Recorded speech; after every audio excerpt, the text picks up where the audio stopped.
If within your JavaScript applications you're used to declaring constants like these, then enums can be of help. This video is all about enums.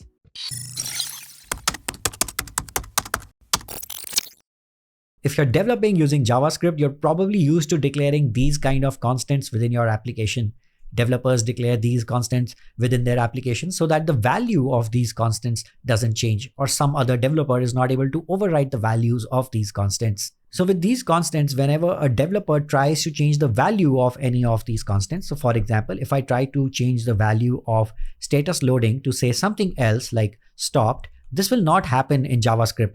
JavaScript will not overwrite the value. It will keep the value as loading and not as stopped. The reason for this is that constants in JavaScript cannot be reassigned, they remain the same. And that's the reason developers end up using these constants.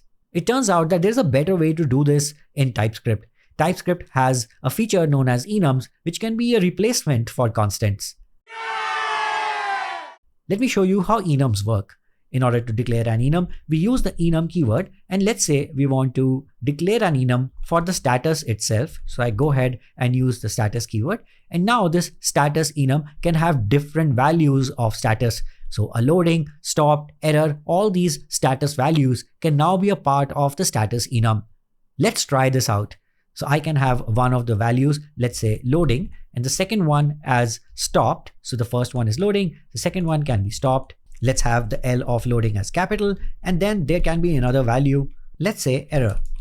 So here you can see that instead of declaring multiple constants like this, where I have status underscore loading, status underscore stopped, so on, I declare one particular enum which has all these three values assigned to it. The advantage of doing this is that enums cannot be reassigned. So even if you try to reassign any of these values, TypeScript would not let you do that. So they behave like constants. Over here, each of these values would have been given a number by TypeScript. So you can see that status.loading has been given a number of 0, stopped has been given a number of 1, and error has been given a number of 2. The numbers always start from 0th index and then auto increment by 1. Now, whenever you want to use this enum within your application, you can simply use the status enum. So let me use a console.log over here, and then we can print the status enum.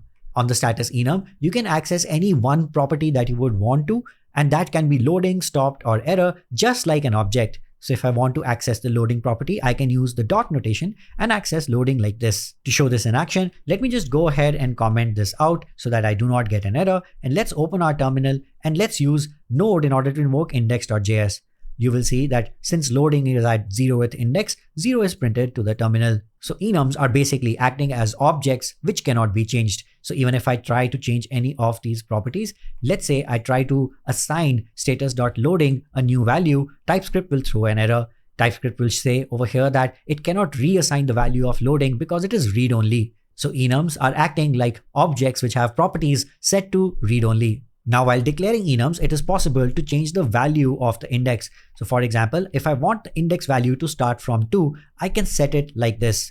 Now, TypeScript will assign different numbers to my enums, but that only happens while declaration of enums. Now, each of these properties will have different numbers. So it will start from 2, stopped will become 3, and error would become 4. So just in case you want your enum properties to start from a different index and not the 0th index always, you can do so. Now, if you want these enums to look absolutely like your constants, you can do that as well. You can assign any literal values to any of these enum properties. So for example, if I want loading to be in capital letters, I can do so, and then I can assign a literal value to loading. Let's say loading like this. Now, since you have assigned a literal value to the first property, you have to ensure that the rest of the properties also have literal values, otherwise it will not work. So now stopped can be represented like this, and then error can also have a literal value. You will now see the TypeScript error has gone away because I have assigned literal values to each of these properties.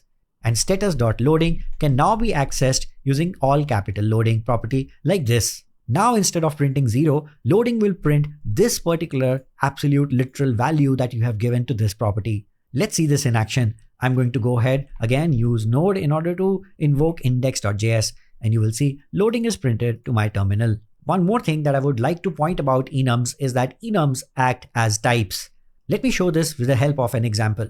Let's say we have a person class over here or a person interface. Let's declare an interface. Let's call this interface as person. And this person interface would have a few properties of the person. Let's add a few properties. Let's say the person would have a first name, and this would be a type of a string, and then a last name, which is again going to be a type of a string. Apart from these two properties, let us also assume that a person has a connection property, which shows whether the person is connected or not. And this could be this particular status enum that we declared. Now here, TypeScript treats this particular type as a union of these three. So TypeScript will assume that the connection status would either be loading, it would be stopped, or it would be error. It cannot be all three. So when you use enums as types, they become unions of their properties. So here, TypeScript would treat this type as a union of loading, stopped, as well as an error. Let me show this to you with the help of an example.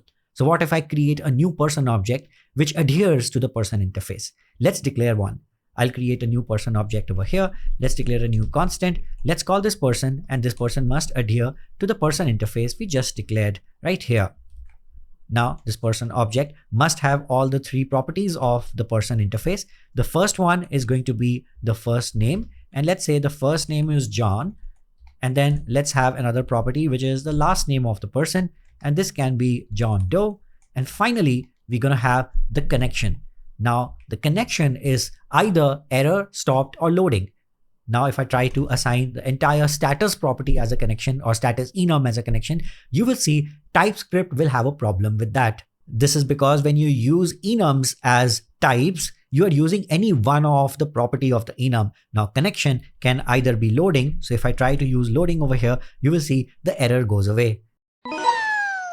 So all your constants, which you would have declared as status underscore loading, status underscore error, can all be properties of one enum. And this one enum can be responsible for loading each of these properties wherever they are needed. And these are not reassignable. So they act like constants and cannot be changed. On a side note, I do have a course on TypeScript, and this course covers all beginner as well as advanced level topics in TypeScript. So starting from the beginner level concepts like arrays, tuples, objects, primitive types, I take you to advanced level concepts like declaration files, namespaces, modules, generics, decorators, and so on. This course has more than 240 videos with more than 22 hours of content. I also show you how you can use TypeScript along with Node as well as with React. The price is pretty nominal, and you can check out the course as the link to the course has been given in the description below. That's all for this video. I'll see you soon, guys. Thanks for watching.